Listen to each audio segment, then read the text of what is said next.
عمري ما خسرت حدا بإرادتي ولا كان سهل علي الوداع. أنا كنت آخر شخص يترك بعد ألف محاولة وألف نزاع.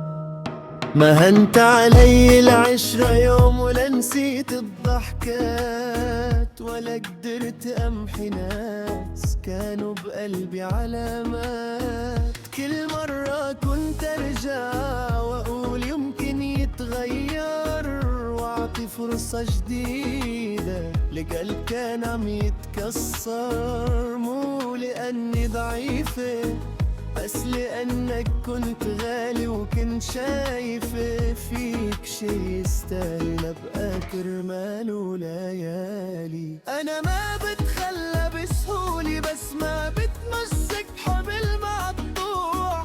إذا يوم خسرنا بعض تأكد مو قلبي اللي باع ورجع. أنا بسامح مرة وعشرة وبتحمل فوق طاقتي كمان، بس لما توصل للإهانة بمشي ولو بقلبي بركان.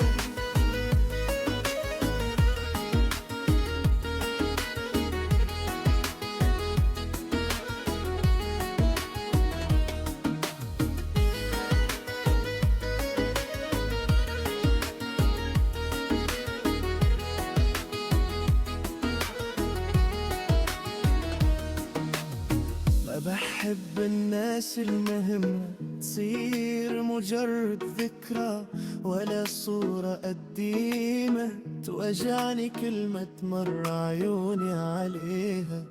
بس كل شي إله حد، حتى الصبر بينتهي، واللي يبدأ بالخسارة هو اللي يختار يمشي. وانا بعطيك من نفس شعورك لا اكتر ما اقل.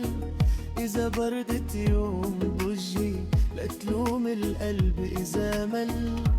انا مو من الناس اللي تنسى بسرعة، بس كرامتي اخر شي ممكن اتنازل عنه. في زي يوم بعد نزار حقيقة